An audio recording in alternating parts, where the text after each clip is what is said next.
மயிலோட அழகான தோகையில் லேசர் மாதிரி ஒளி இருக்குது அப்படின்னு தெரிஞ்சா, அமெரிக்காவில் இருக்கக்கூடிய Florida polytechnic university, Youngstown state university சேர்ந்து ஒரு ஆராய்ச்சியை மேற்கொண்டாங்க.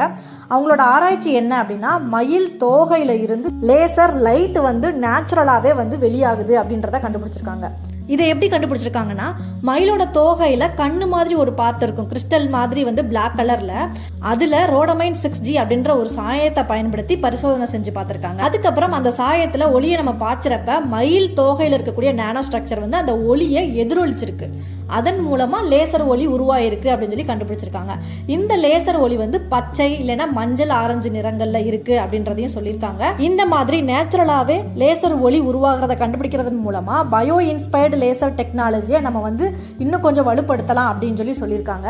அது மட்டும் இல்லாம new display technology, sensor, medical டிவைசஸ்ல எல்லாத்துலயுமே இதை யூஸ் பண்ணலாம்னு சொல்லிட்டு எக்ஸ்பர்ட் சொல்லியிருக்காங்க. எல்லாமே ஓகே தான். மயில்களோட தோகையிலிருந்து எதுக்காக நேச்சுரலாவே இந்த லேசர் லைட் வெளிப்படுது அப்படின்னு கேட்டால் அதுக்கு ஆன்சர் தெரியல.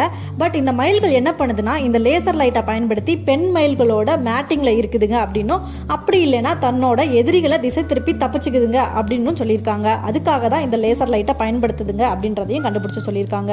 அப்படின்னா நம்ம கண்களுக்கு தெரிகிற மயிலோட அழகு உண்மையிலே சயின்ஸுக்கு ஒரு மிகப்பெரிய இன்ஸ்பிரேஷனாக தான் இருந்திருக்கும்னு நினைக்கிறேன். இந்த மாதிரியான புது புது விஷயங்களை தெரிஞ்சுக்கிறதுக்கு நம்ம சேனலை மறக்காமல் சப்ஸ்கிரைப் பண்ணி ஃபாலோ பண்ணுங்கள். பாய்.